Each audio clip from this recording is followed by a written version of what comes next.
Welcome to Unfiltered Growth. Real Talk on Trends and Strategies. This podcast is your weekly dose of reality-checked wisdom As we explore the intersection of entrepreneurship, marketing, culture, business, and innovation. We strip away the BS and dive into real challenges and opportunities for revenue growth. With a sharp, unfiltered lens. Expect raw conversations, real success, and failure stories. And practical advice that you can apply to your journey. No filters. Just growth. I have a story time.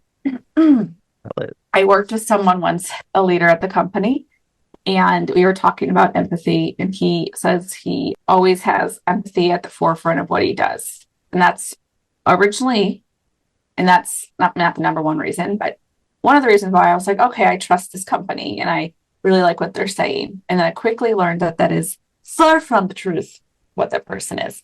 And goes to say is you can't say you are more empathetic than someone in a conversation. You can't say, well, I know you have empathy, but I'm more apathetic than you. That's not a thing because you don't know. You don't you don't have empathy if you're even saying that in the first place. Okay. And empathy, I feel, and Troy, I want to hear your thoughts on this, is how does that tie into diversity in a positive connection, but also how people could use it in a negative way towards it? I think sometimes people blame empathy for being having a hero complex.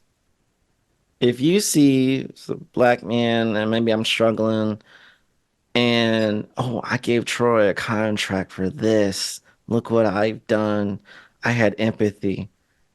No, you're taking the advantage and trying to gaslight yourself, virtual signal yourself to look this high thing because I was a person in need, or maybe I'm historically a person that don't get as many opportunities. So you thought, let's do this and make myself look what I'm doing. Look how great of a hero I am. That is not allyship, if we want to use that word, but most importantly, that's not the right channels to tie into empathy. That is not the same way. Empathy is, I may not have your same plight, but I am willing to understand it, to acknowledge it, to declare it is real, to declare it is valid, and see, are there any ways I can either support you through it, end it, or be on standby as you're navigating it? An example of this, which I think I know where you're going with this.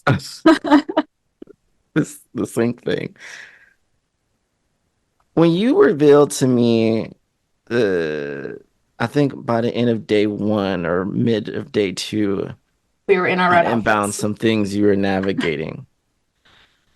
And I heard some things. I saw some things.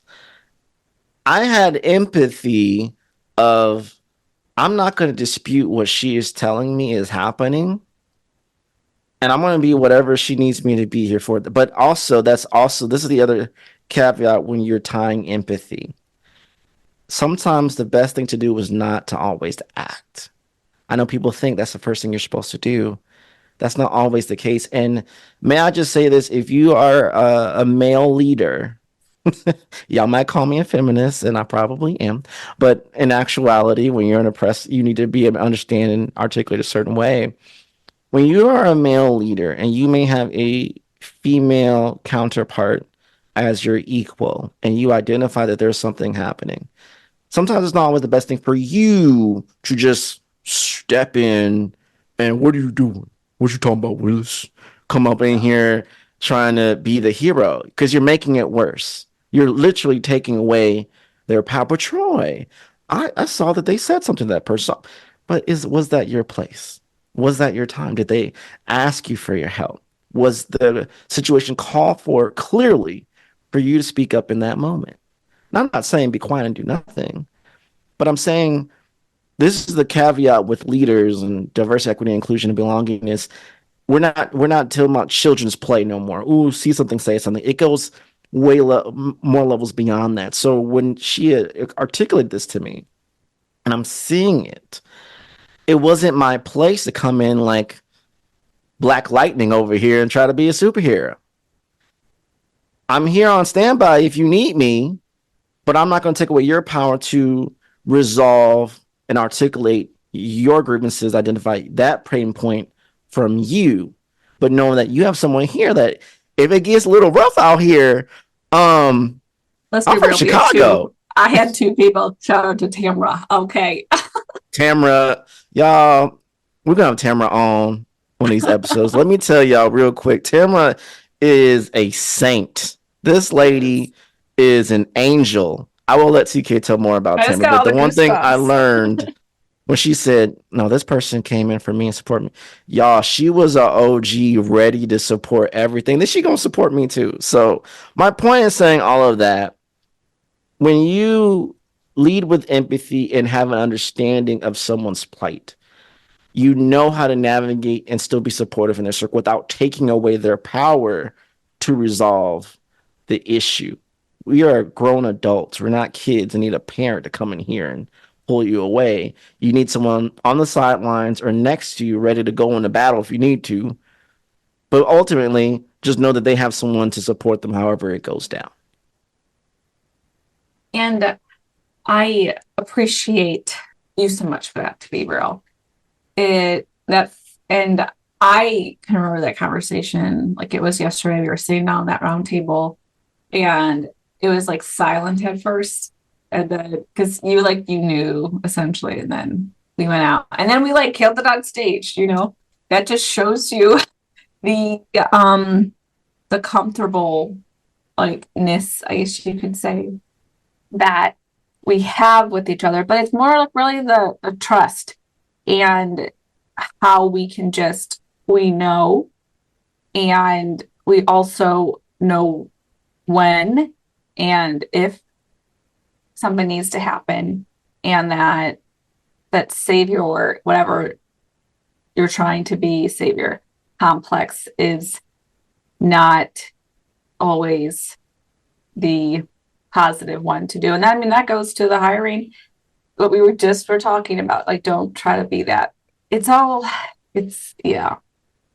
to articulate my thinking in a nice manner, that when companies just hire and they're hiring for certain reasons because they want to slap it on their website, is essentially the same thing that Troy's saying, in the sense of like knowing your place and being that I don't know who it wasn't Batman, but she said something like not Black Panther. What did you say? Black Lightning? Oh, Black Lightning.